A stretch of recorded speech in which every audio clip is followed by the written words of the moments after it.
반갑습니다. 한 달 만에 제가 말씀으로 여러분과 함께 만나는 것 같습니다. 오전에 먼저 제가 양해의 말씀을 좀 구하고 싶은 것은 제가 목소리가 지금 상태가 조금 안 좋아요. 감기 때문에가 아니고 제 목에 몇 년 전에도 제가 이렇게 있었던 현상인데 성대 결절 또는 성대 폴립 이런 종류인 것 같아요. 제가 이런 말씀 드릴 때 전화기 끄시면 됩니다. 네. 그래서 이게 문제가 제가 통제를 할 수가 없다는 거예요. 그래서 제 경험상 말을 하다가도 또는 기도하다가도 찬송을 부르다가도 갑자기 막혀요. 여기 뭐가 이렇게 막혀가지고 소리가 안 나오고 이상한 소리가 나오고 이럴 때가 있어서 혹시 말씀을 전하다가 또 그런 현상이 있을까봐 여러분들의 미리 양해를 구하는 것입니다. 제가 빨리 목이 나을 수 있도록 기도해 주시고요. 전에 경험으로는 상당히 오래 가더라고요. 또 제가 병원 가는 걸 워낙 무서워해가지고 잘 안 가버릇해가지고 이게 어떻게 나을지 모르겠는데 여러분 기도 많이 해주시길 바랍니다. 5월 한 달 동안의 말씀에 풍성한 은혜를 누리셨죠?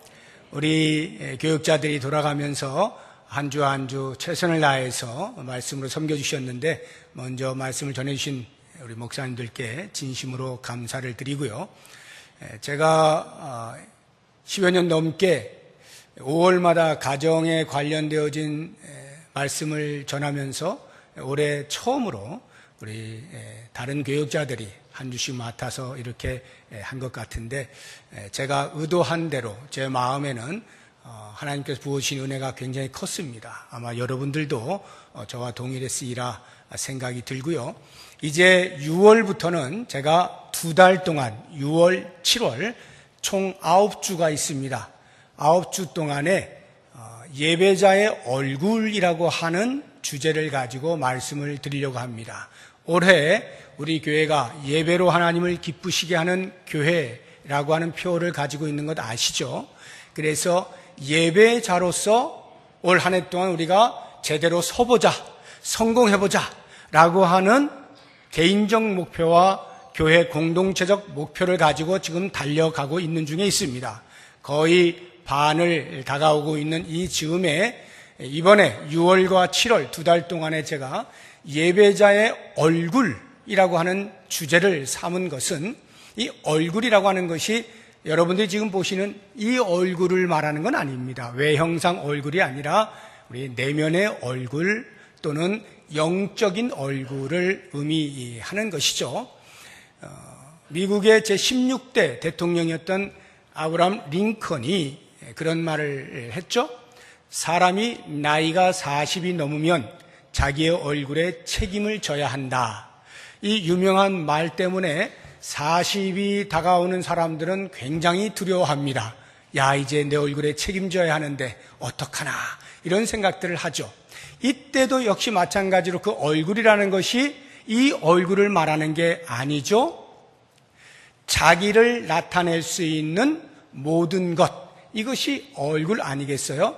그래서 책임 있는 생활, 어린아이와 같이 유치한 것 하지 않고 자기 자신만을 아는 이기적인 마음 버리고 다른 사람을 위할 줄 알고 사회인으로서 피차에 있을 만한 가치 있는 삶, 이런 걸 가리켜서 책임 있는 얼굴 이렇게 표현하는 것 아니겠습니까?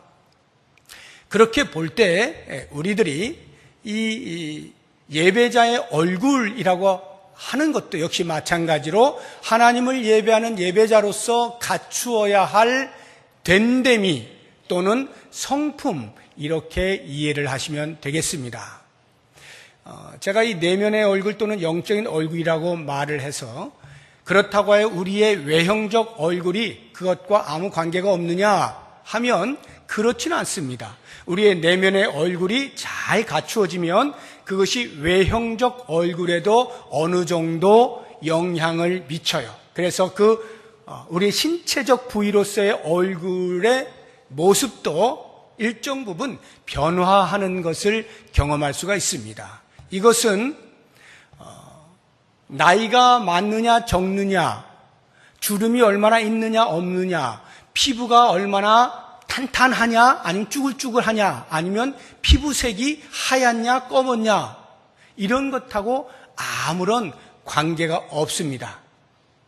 내면의 얼굴이 잘 갖추어진 사람은 얼굴이 잘생기거나 못생기거나 상관없이 그 얼굴에서 내면의 얼굴에 그 됨됨이가 묻어나게 돼 있어요. 그래서 그 얼굴을 보면 편안한 것을 느끼게 되고, 무언가 모르게 별로 몇 마디 나누지 않았는데도 불구하고 삶의 깊이를 느낄 수 있는 그런 사람들이 있어요. 이런 사람들은 내면의 얼굴을 잘 가꾸어 온 사람들입니다. 제가 예배자의 얼굴에 대해서 말씀을 드리려고 할 때 왜 2달 동안이나 전하는가? 그것은 성령의 9가지 열매를 한 주에 하나씩을 말씀드리려고 일부러 2달 동안 이렇게 정한 것입니다. 성령의 9가지 열매와 예배자의 얼굴이 어떤 상관관계가 있을까요? 성령의 열매라고 하면 우리는 보통 열매하면 이렇게 손으로 딱 따는 거, 손에 쥐어지는 것을 생각하기 쉽습니다만, 성령의 열매라고 하는 말의 의미는 우리 안에 내주하여 계시는 성령께서 우리를 빚어가시는데 우리의 순종함을 통하여서 빚어가셔요. 어떻게? 예수 그리스도를 믿는 사람답게, 그리스도인 다음으로, 성도 다음으로, 하나님의 아들 다음으로 이렇게 빚어가시고 만들어 가신단 말이죠. 그러한 우리의 성품을 만들어 가시는 과정의 끝, 그 결과가 열매란 말이에요. 그렇게 볼 때 성령의 열매를 맺는다라고 하는 말은 결국 우리됨, 예수 믿는 사람 다움이라고 하는 그 됨됨이와 성품을 형성하는 것이니까 그게 곧 우리 예배자의 얼굴인 것이고, 그래서 예배자의 얼굴이라는 주제 아래서 성령의 9가지 열매를 한 주에 하나씩 살펴보려고 하는 것입니다. 오늘 말씀을 보시게 되면 22절에 오직 성령의 열매는 이렇게 시작이 됩니다. 그런데 원어를 보시면 오직이라고 하는 말이 없고 원래는 그러나라고 하는 역접 접속사가 시작이 됩니다. 그러나 성령의 열매는, 이 말의 의미는 이 22절 이전에 성령의 열매와 반대되는 그 무엇을 나열해 놓았다라고 하는 것을 알 수가 있겠죠. 앞에 이러이러한 것들이 있는데 그러나 성령의 열매는 이러이러한 것입니다, 이런 뜻이에요. 그러면 앞에 어떤 것들이 있는가? 우리가 읽진 않았습니다만 19절을 보시게 되면 육체의 일은 현저하니 하고 17가지나 되는 긴 것들을 나열을 해놓고 있습니다. 다시 말해서 육체의 일과 성령의 열매가 반대가 되는 개념이다라고 하는 것을 아시게 될 것입니다. 그런데 성령의 열매라고 하는 것은 카르포스라고 하는 단어인데 단수형으로 되어 있어요. 단수 하나. 그런데 육체일 19절에 육체일은 하고 한국말은 단수로 표현되어 있지만 정확히 번역하면 육체의 일들은 이렇게 복수예요. 이 단어가 에르가라고 하는 단어인데 복수로 되어 있어요. 그러면 서로를 대조하고 있는데 육체의 일들은 복수고 성령의 열매는 단수라고 할 때 왜 이렇게 했을까? 서로 안 맞게. 성령의 열매는 비록 그 내용상 9가지를 소개하고 있으나 열매라고 하는 것이 각각으로 독립되어진 것이 아니라 이것이 전체로 하나로 통일성을 이룬다라고 하는 개념을 갖는 거예요. 성령의 열매라고 하는 것은 어떤 것은 많이 맺고 어떤 것은 별로 못 맺고 이렇게 뒤죽박죽이 아니고 어느 한쪽으로 치우치는 것이 아닌 균형 잡힌 전인격적 자라남, 이것을 의미하기 위해서 성령의 열매라고 하는 단수를 쓰고 있는 거예요. 그거에 비해서 육체의 일들이라고 하는 것은 그 17가지나 되는 개수들이 서로 어떤 연관관계를 갖는 것이 아니에요. 통일성을 갖지 않아요. 만약 이것들이 통일성을 갖는다면 그건 딱 하나, 죄 짓는다라고 하는 일관성은 통일이 되겠습니다만 이 자체들은 각각 무질서하게 나열이 되어 있는 거예요. 그거에 비해서 성령의 9가지 열매는 사실 우리 모든 성도들이 균형 있게 이루어 나가야 할 하나다라고 하는 그러한 개념을 먼저 아실 필요가 있겠습니다. 자, 우리가 열매를 맺는다라고 할 때 어떻게 하면 나무가 열매를 맺을 수 있을까요? 최소한의 조건을 한번 생각해 보세요. 나무가 열매를 맺으려면 첫째, 그 나무가 살아있어야 되죠. 죽은 나무는 열매를 맺지 못합니다. 좋은 나무를 잘라가지고 잘 가공을 해서 기가 막히게 비싸고 멋있고 화려한 지팡이를 만들었다고 치면 그 지팡이에서 열매를 기대하는 사람은 아무도 없습니다. 왜냐하면 그것은 죽은 나무이기 때문이죠. 나무에서 열매를 맺는다는 것은 그 나무가 살아있어야 되는 거예요. 우리가 성령의 열매를 맺는다라고 하는 말은 우리가 살아있음을 의미하는 것입니다. 원래 우리는 죄와 허물로 죽었던 자들이에요. 그런데 예수 그리스도의 십자가의 대속의 은혜로 인해서 생명을 부여받았죠. 그래서 누구든지 그리스도 안에 있으면 새로운 피조물이 되는 거예요. 생명을 가진 사람으로 살게 되는 거예요. 그래서 그 생명을 가진 자 안에 살아계신 성령께서 내주하시면서 우리를 계속 만들어 가셔서 결국에는 성령의 열매를 맺게 만드신다라고 하는 것입니다. 두 번째, 열매를 맺으려면 나무가 살아있다 해서 모든 나무가 다 열매를 맺지는 않습니다. 살아있는 나무 가운데서도 그 나무가 열매를 맺을 수 있도록 노력하고 수고하는 과정이 있는 나무가 열매를 얻는 거예요. 가만히 아무것도 하지 않으면 나무에서 열매가 맺힐 리가 없어요. 성장하는 데에 방해하는 요소들을 제거해 주어야 되죠. 성장하는 데 도움이 되는 것들은 자꾸 투자해야 되죠. 그렇게 하면서 수고와 애씀, 돌봄과 관리가 일어날 때 거기에서 우리는 열매를 따는 거예요. 마찬가지로 우리가 성령의 열매를 맺기를 원한다면 예수를 믿어 생명을 얻었다라고 하는 그 자체로 가만히 앉아 있어서 맺을 수 있는 것은 아닌 겁니다. 여전히 우리는 옛 성품이 끊임없이 도전하는 거예요. 그래서 그러한 성령의 열매를 맺는데 방해가 되어지는 그 옛 성품들을 계속 벗어버리는 거죠. 제거하는 거죠. 멀리하는 거죠. 그리고 성령의 열매를 맺는 데 도움이 될 만한 하나님 앞에 나와서 예배하고 기도하고 찬송하고 말씀 보고 하는 이러한 일들을 계속 해 나갈 때 비로소 우리는 열매를 맺는 겁니다. 자, 이러한 열매들 이제 한 주에 하나씩 살펴보게 될 터인데 오늘은 그 첫 주로 사랑의 열매에 대해서 같이 묵상을 해보려고 합니다. 성령의 열매는 사랑, 희락, 화평 이렇게 시작될 때 그 첫 번째 소개되어지는 것이 사랑의 열매입니다. 우리가 성도로서 맺어야 할 사랑의 열매가 있다면 어떤 사랑일까요? 당연히 위로 하나님을 사랑하는 열매를 맺어야 되겠죠. 우리 옆으로는 우리의 이웃, 우리의 형제를 사랑하는 그 열매를 맺어야 할 것입니다.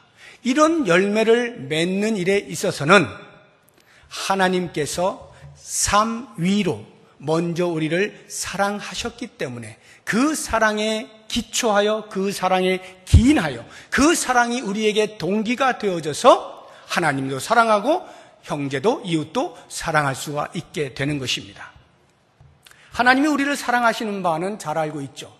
유명한 요한복음 3장 16절에 하나님이 세상을 이처럼 사랑하사 독생자를 주셨으니 하나님의 사랑을 잘 표현해주고 있는 구절입니다. 로마서 5장 8절에도 우리가 아직 죄인 되었을 때 그리스도께서 우리를 위하여 죽으심으로 하나님께서 우리에게 대한 자기의 사랑을 확증하셨다 이렇게 표현하지 않습니까?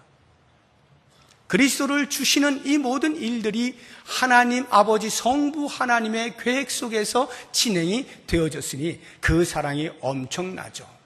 그래서 그 하나님의 사랑은 바다를 먹물 삼고 하늘을 두루마리 삼아도 다 쓸 수가 없다 이렇게 표현을 하는 것입니다.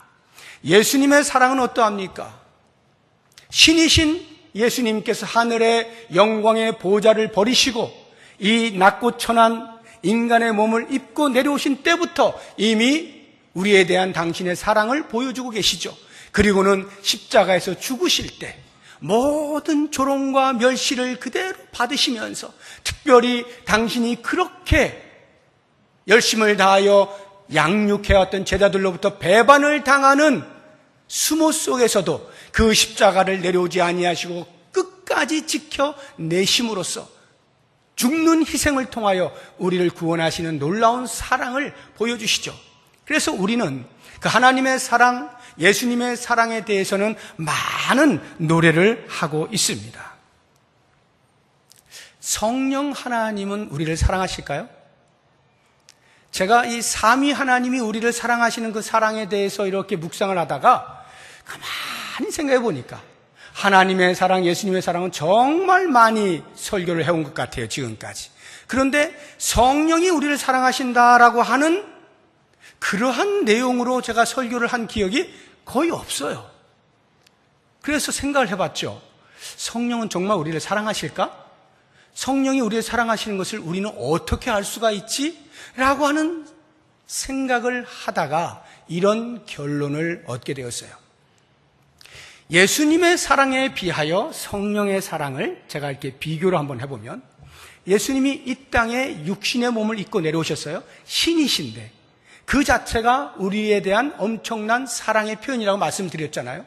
그런데 성령은 이 육체 안에 머물러 계셔요. 육체 안에 거하고 계셔요. 그것을 우리는 성령의 내주라고 말을 하는데, 이게 예수님의 몸을 입고 이 땅에 오신 그 사랑에 견주어 조금도 부족함이 없다는 생각에 이르게 된 거예요. 왜냐하면 예수님은 육체의 몸을 입고 오실 때 그래도 십자가의 구속 사건을 이루시기 위하여 죄가 있으면 안 되니까 몸은 빌려 입었지만 죄 없이 오셨다. 죄가 없어요. 그런데 성령님은 우리의 이 몸이라는 것이 신분상으로는 거룩한 자의 내면에 내주하시지만 실제 우리의 삶에서는 끊임없이 죄를 짓고 있잖아요. 그런데 그 죄 짓는 자의 내면에 거주하고 계시는 거예요. 얼마나 괴로우시겠어요. 죄 가운데 함께 계시는 거예요. 진흙밭에 함께 계시는 거예요. 더 놀라운 것은요, 예수님은 33년 이 땅에 사시고 하나님의 그 구속사역을 십자가 위에서 이루어내신 다음에 승천하셔서 하나님 보좌 우편에 올라가셨어요. 그런데 우리 성령님은요, 지금도 우리 안에 계셔요. 지금도. 주님이 다시 오셔서 새하늘과 새 땅이 도래하는 그날까지 성령님은 우리를 떠나지 아니하시고 계속 계셔요. 떠나고 싶으실 때가 한두 번이 아닐 거예요. 이야, 이놈아, 내 정말 너하고 같이 못 살겠어. 뛰쳐나가시고 싶은 그러한 때가 한두 번이겠습니까? 그런데도 불구하고 그것을 꾹꾹 참고 계속 머물러 계시면서 다독이기도 하시고 책망도 하시고 훈계도 하시고 이렇게 했다가 저렇게 했다가 계속 우리와 함께 갈등 속에서 머물러 계시는 성령님, 이것이 우리를 사랑하시는 사랑이 아니고서 어찌 가능하겠는가 하는 생각을 해보니까 성령께서 우리를 사랑하시는 것은 너무나 실제적이고 현실적이고 지금 바로 이 순간 그 사랑에 힘입어서 내가 존재하고 있구나 하는 생각에 도달하게 된 거죠. 성령 하나님의 사랑이 이렇게 커요. 성부 하나님, 성자 예수님, 성령 하나님, 이 삼위의 하나님께서 우리를 사랑하시는 그 사랑이 기초가 되어서 이제 우리는 하나님을 사랑하고 옆으로 이웃을 사랑하게 되는데, 하나님 사랑에 대해서 우리가 한번 생각해 봤으면 좋겠어요. 제가 질문을 드리고 싶습니다. 나는 하나님을 사랑하고 있는가? 지금 제가 던지는 질문을 스스로 하시고 답을 내려보십시오. 나는 하나님을 사랑하고 있는가? 대부분의 성도님들은 네라고 대답을 하실 겁니다. 개 중에 머뭇거리시는 분이 계실런지도 모르겠어요. 하나님께서 우리를 짝사랑하시도록 그냥 방치해 둔 채 내 멋대로 살아가는 사람들이 혹시 있을런지 모르겠습니다. 마치 자녀를 향한 부모의 한없는 사랑 앞에서 거들떠보지도 아니하고 자기 마음대로 살아가는 자녀처럼 우리는 그런 자녀를 가리켜 망나니라 그러죠. 하나님 앞에서 마치 우리가 망나니처럼 그렇게 사는 사람이 혹 있을런지 모르겠습니다. 절대로 그렇게 하나님을 짝사랑하시도록 놔두면 안 되는 겁니다. 우리가 하나님을 사랑한다라고 말을 한다 할지라도 그 사랑도 역시 물론 제가 하나님을 사랑하죠 하면서 나름대로 자기가 하고 싶은 것들은 다 하면서 이것저것 하면서 하나님 사랑해요 라고 이 정도 말한다면 그것도 역시 생각을 해봐야 돼요. 하나님께서 우리에게 보여주시는 사랑의 크기만큼이나 그렇게까지는 우리가 다 할 수 없다 할지라도 적어도 우리 편에서 최선을 다하여 하나님 사랑합니다 바른 반응을 보일 수가 있어야 하는 것입니다. 사랑합니다 나의 예수님 사랑합니다 아주 많이요 사랑합니다 나의 예수님 사랑합니다 그것뿐이에요. 우리가 사랑한다라고 고백할 때 그냥 조금이 아니라 아주 많이 사랑합니다. 사랑 말고 다른 것 말할 게 없습니다. 그것뿐입니다. 이렇게 바르게 반응할 수 있어야 돼요. 그러면 우리 주님께서 어떻게 하실까요? 네가 나를 사랑한다고? 바로 우리에게 놀라운 일을 행하십니다. 사랑한다 하더라 내가 너를 잘 아노라 사랑한다 내 딸아 내게 축복 더 하노라 축복 더 하노라 복을 마음껏 부어줄게. 자녀가 부모에게 엄마 사랑해요 아빠 사랑해요 그 말 한마디 던졌는데 엄마 아빠는 정신을 못 차리고 그래 간장 고추장 된장 막 다 퍼주는 거예요. 당신의 사랑 자녀가 조금 알아주는 그것에 못 견뎌하는 거예요. 너무나 감격스러워하는 거예요. 그리고는 다 퍼주는 거예요. 사도 바울이 고백하잖아요. 로마서 8장 32절에서 자기 아들을 아끼지 아니하시고 내주신 이가 어찌 그 아들과 함께 모든 것을 주시지 아니하겠느냐.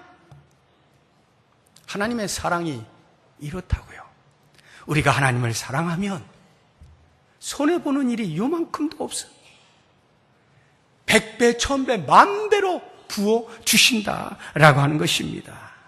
그렇다고 하면 이제 제가 다시 한번 질문을 던져보겠습니다. 제가 처음에 나는 하나님을 사랑하는가 여러분들에게 질문을 던졌는데요. 이번에는 말 하나만 바꾸어서 나는 하나님만 사랑하는가? 나는 하나님을 사랑하는가가 아니라 나는 하나님만 사랑하는가라고 제가 다시 한번 질문을 던지겠습니다. 여러분들 대답해 보세요. 하나님을 사랑하는가? 네, 제가 하나님을 사랑합니다. 대답하셨던 분들이 이제 하나님만 사랑하느냐라고 할 때 과연 여기에서도 아멘이라고 할 수 있다면 그 사람은 하나님과의 사랑에 푹 빠진 사람이에요. 사랑에 빠진 사람입니다. 틀림없습니다. 하나님만 사랑합니다. 사랑에 빠졌죠. 사랑에 빠진 사람의 특징이 뭡니까? 너만 사랑해잖아. 너만 사랑해. 다른 사람이 안 보여요. 관심이 없어요. 그 사람하고만 계속 있고 싶어요. 방금 전에 헤어졌는데 집에 가자마자 전화하는 거예요. 보고 싶어. 그러냐. 계속 있고 싶은 거예요. 그 사람이 원하는 것 다 해주고 싶은 거예요. 말만 하면 다 들어주고 싶은 거예요. 이게 사랑에 빠진 사람의 특징이죠. 우리가 하나님만 사랑한다라고 하는 말은 사랑에 빠졌다는 것인데 하나님 외에 다른 것에 관심을 두지 않습니다. 이런 뜻이에요. 하나님으로 족합니다. 충분합니다. 이미 내 사랑은 당신과 충분합니다. 말씀만 하세요. 제가 무엇이든지 다 들어드릴게요. 언제나 당신과 함께 있고 싶습니다. 그래서 하나님과 사랑에 빠진 사람은 어떻게든지 나오는 거예요. 예배의 시간을 그렇게 나오는 거예요. 기도의 시간을 나오는 거예요. 전도의 시간도 나오는 거예요. 나오는 거예요. 왜? 함께 있고 싶으니까. 사랑에 빠진 사람이죠. 이렇게 사랑에 빠지면요, 또 놀라운 일이 있어요. 사랑에 빠진 그 두 사람은 얼굴이 닮아가요. 얼굴이 닮아가요. 제가 제 아내와 얼굴이 닮았다는 말을 굉장히 많이 듣습니다. 제가 제 아내와 얼굴이 많이 닮았다는 말을 많이 들어요. 사랑에 빠진 모양이에요. 부부로 계신 분들, 얼굴 닮았다는 소리 생전 못 들어봤다 생각 좀 해봐야 됩니다. 아무리 지각각으로 생겼어도요, 사랑에 빠지면 이게 닮아간다니까요. 닮아가요. 왜? 하라는 대로 해주고 싶으니까. 그런 걸 자꾸 한 번 하고 두 번 하고 세 번 하다 보니까 자기도 모르는 사이에 닮아간다니까요. 금술이 좋으신 분들은 아마 수천 번 들으셨을 거예요. 비슷하네요. 닮았네요. 이런 소리. 우리가 하나님과 사랑에 빠지잖아요. 하나님이 우리를 사랑하시는 정도는 굳이 점검을 할 필요가 없잖아요. 하나님의 우리를 향한 사랑은 완벽하시잖아요. 그러니까 우리만 그 사랑에 최선을 다하여 우리가 할 수 있는 최고로 사랑을 해서 사랑에 빠지면 우리는 하나님을 닮아간다니까요. 하나님을 닮아가요. 하나님의 얼굴을 닮아가요. 하나님의 성품이 나의 성품이 되어가기 시작하는 거예요. 놀라운 일이지 않습니까? 예배자의 얼굴, 하나님의 얼굴이라면 그보다 더 큰 복이 어디 있고, 그보다 하나님께서 더 우리를 보시고 기뻐하실 일이 뭐가 있겠습니까? 하나님을 사랑하는 사람, 옆으로 형제를 사랑하는 거예요. 당연한 거겠죠. 제가 위로 하나님을 사랑하고 옆으로 형제를 사랑한다고 해서 두 개의 사랑이라고 생각하지 마십시오. 이것은 알고 보면 하나예요. 위로 하나님을 사랑하는 그 사랑의 반영, 리플렉션, 반영이 옆으로 형제의 사랑이에요. 하나다라고 하는 것입니다. 그런데 오늘날 이 시대에는 가짜 사랑이 얼마나 많은지 몰라요.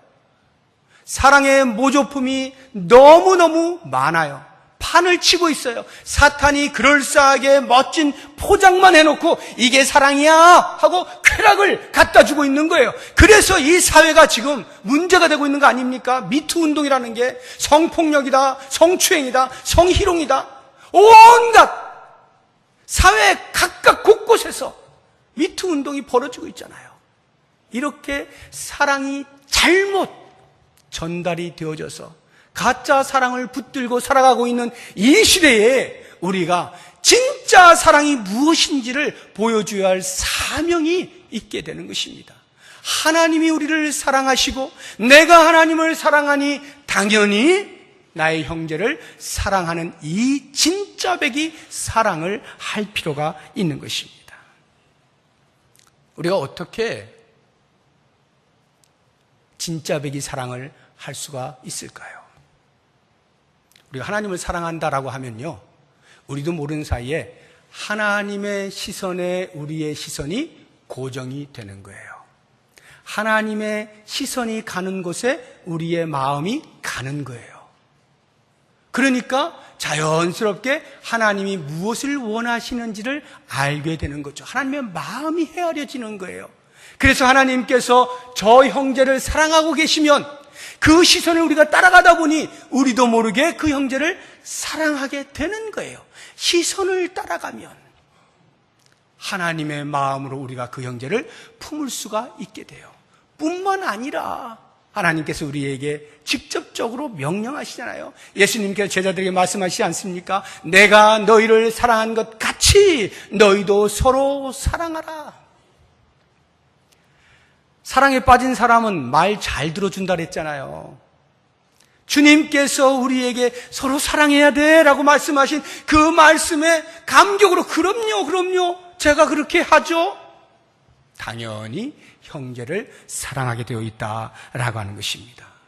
자, 그러면 이웃을 사랑한다, 형제를 사랑한다 할 때 내 이웃이 누구고 내 형제가 누굽니까? 형제의 범위가 어떻게 됩니까? 당연히 제일 가까운 내 혈통적 가족들, 내 사랑의 대상이죠. 나의 친구들, 사랑의 대상이죠. 남녀 같으면 연인들, 사랑의 대상이죠. 우리 신앙 공동체, 영적인 가족들, 전부 사랑의 대상이죠. 전부 우리가 형제입니다. 다 형제예요. 그런데 이 형제가 말이죠, 우리가 사랑할 만한 사람에 대해서 사랑하는 것은 그렇게 어렵지가 않아요. 물론 그것도 정신 안 차리면 잘 안 됩니다. 그런데 조금만 신경을 쓰고 이기적인 마음을 좀 버리고 말씀대로 살아보려고 조금만 노력하면 사랑할 만한 사람을 사랑하는 것은 잘 돼요. 그런대로. 문제가 뭐죠? 내가 사랑하기 싫은 사람, 사랑하기 어려운 사람, 내 마음에 미움이 싹 터 있는 대상, 이런 사람들을 사랑하려고 하면 여기에서부터 어려움이 발생하게 되는 것이에요. 그런데 예수님께서는 우리에게 뭐라 하십니까? 원수도 사랑하라잖아요. 너를 박해하는 자가 있거든 그를 위하여 뭐하라? 기도하라 그러잖아요. 사랑의 행위예요. 네가 원수 갚을 일이 있거든 네가 하지 말고 나에게 맡겨라라고 말씀하시잖아요. 사랑의 행위예요. 소극적으로 그렇게 하는 것도 있지만 더 적극적으로 그 사람의 머리 위에 숯불을 올려라. 무슨 말입니까? 악으로 악을 갚지 말고 선으로 악을 갚아라. 오히려 그 사람이 부끄러워질 수 있도록, 그래서 그 사람을 얻어라. 원수를 사랑하라는 거예요. 그런데 이게 말처럼 되냐 이 말이죠. 막상 해보려고 하면 잘 안 되잖아요. 그래서 피하고 싶잖아요. 그 말만 들으면 귀를 막고 싶잖아요. 쥐구멍에 들어가고 싶잖아요. 안 들은 걸로 치고 싶잖아요. 이 현실이 우리 앞에 엄연히 있는 거예요. 마치 원수를 사랑하라 하면 그 사람이 눈에 탁 띄어지면서 거대한 산이 내 앞에 막혀 있는 것 같아요. 저 산을 어떻게 넘어가지? 그런 답답함이 생기는 겁니다. 그런데 여러분, 혹시 등산을 해보셨습니까? 등산을 하시면 이 사랑과 아주 유사한 것이 있어요. 등산을 하는 사람이 왜 그렇게 등산하시오? 힘든데. 힘들잖아요. 막 힘든데 등산하잖아요. 왜 그렇게 등산을 하세요? 그러면 정상에 올랐을 때 정복의 쾌감. 내가 이 산을 등정했다. 정상을 밟았다라고 하는 쾌감. 이게 어마어마하니까 올라가는 거예요. 그런데 여러분 한번 생각해 보세요. 등산을 하는데 적당한 이렇게 언덕이에요. 그래서 등산하는데 아무런 육체적인 어려움이 없어요. 마치 산책하듯이 그냥 휘파람 부르면서 노래 부르면서 이렇게 올라갈 수 있는 것. 야, 좋다. 바람 좋다. 이러면서 갈 수 있는 곳은요, 누구나 할 수 있어요. 누구나. 조금만 부지런하면 다 할 수 있어요. 그런데 이제 육체적으로 약간 다리에 쥐가 나려고 하고 후들후들거리고 이렇게 에너지가 막 소진되면서 진이 빠지고 막 이럴 때 있어요. 이제 높은 산이 그렇겠죠? 어느 정도 갈 때까지는 괜찮은데 그 이상 가게 되면 이제 막 숨이 차고 이런 때가 있습니다. 그런 산을 오를 때는 휘파람만 부르며 갈 수는 없죠. 밑에서는 노래 부르면서 올라갔었는데 숨이 차기 시작하면서 생각이 없어져요. 노래집니다. 그러면서 땅만 보고 가는 거예요. 땅만 보고. 앞에 사람 가는 그 발자국만 밟고 같이 가는 거예요. 이렇게 가다 보면 언젠가 오겠지. 이러고 가는 거예요. 이 악물고 가는 겁니다. 그런데 말이죠. 만약에 등산을 하는 사람이 그 정도 선에 왔을 때, 야, 뭐하러 등산하나? 이렇게 힘들어가면서 그냥 여기서 쉬고 싶다. 나는 여기서 쉴래. 너희들만 올라갔다 와. 만약에 그랬다고 해보세요. 그러면 그 사람은 거기까지의 기쁨은 같지만 정상에서 누릴 수 있는 기쁨은 맛보지 못하겠죠.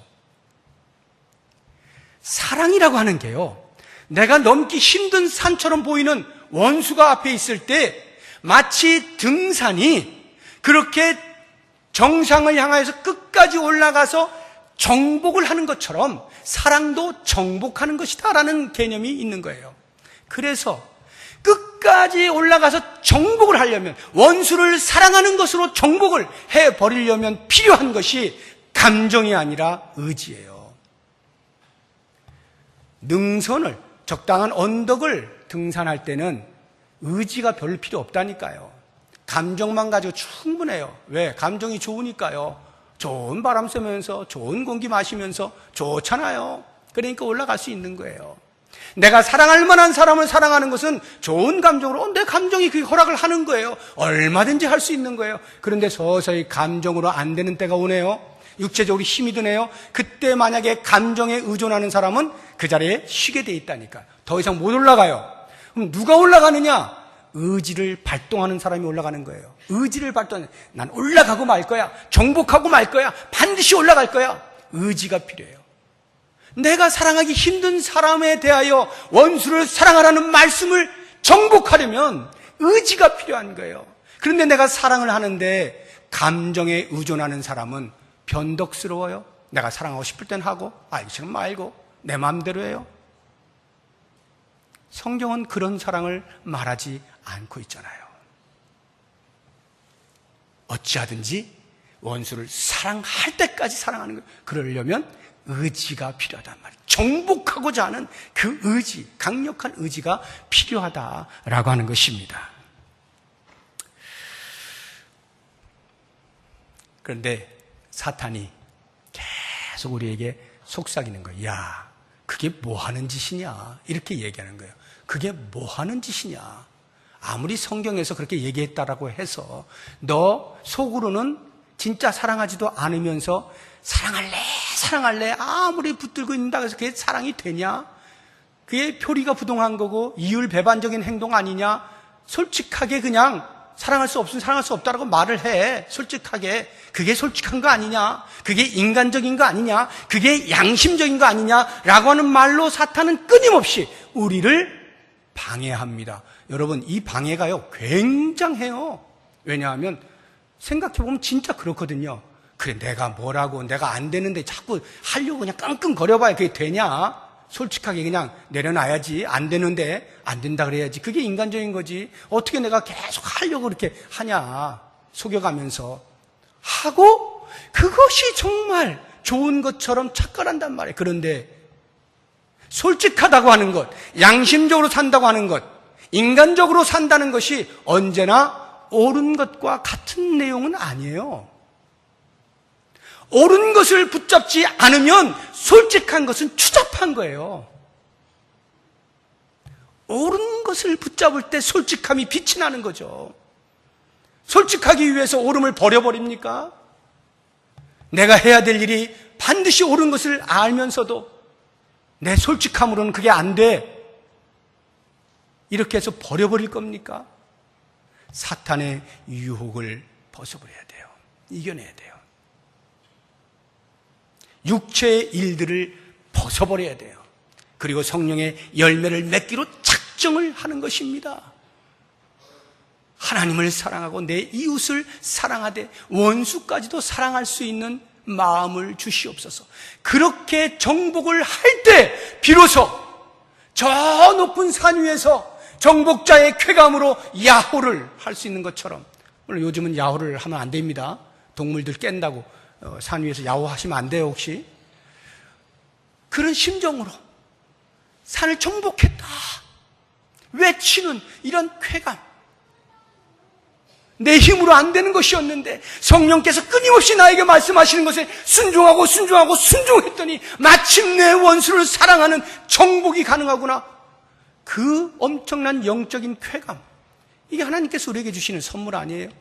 그것으로 우리의 얼굴을 만들어라 하는 것입니다. 그럴 때 하나님께서 우리의 얼굴을 보시면 만면의 웃음을 띠시겠죠. 그래 네가 내 아들이다, 네가 내 딸이야, 수고했다, 애썼다, 이렇게 말씀하시지 않겠습니까? 사랑하는 성도 여러분, 모쪼록 원합니다.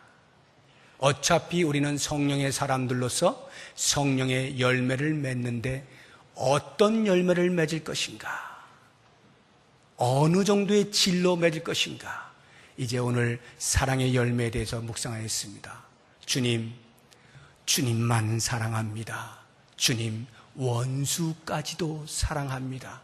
이 고백으로 우리가 참 예배자로서 갖춰야 할 얼굴들을 잘 만들어 가시고 하나님을 크게 웃으시게 만들 수 있는 우리의 삶이 될 수 있기를 주의 이름으로 축복합니다. 기도하겠습니다. 하나님 아버지, 말과 혀로만 사랑하지 아니하고 행함과 진실함으로 사랑할 수 있는 우리가 되기를 원합니다. 하나님을 사랑한다, 하나님만 사랑한다 라고 할 때 그것이 우리의 행위 속에서 확증되게 하시고, 내 형제를 사랑한다 라고 할 때 원수까지도 사랑하는 우리의 행위를 통하여 확증해 나갈 수 있도록 도와주옵소서. 그래서 하나님께서 기뻐하실 아름다운 예배자로서의 모습을 갖추어 나가는 우리 모두가 되게 하여 주옵소서. 예수님의 이름으로 기도드립니다. 아멘. 우리 다 같이 이 자리에서 일어나셔서 좌우 앞뒤 보시면서 인사 나누시겠습니다.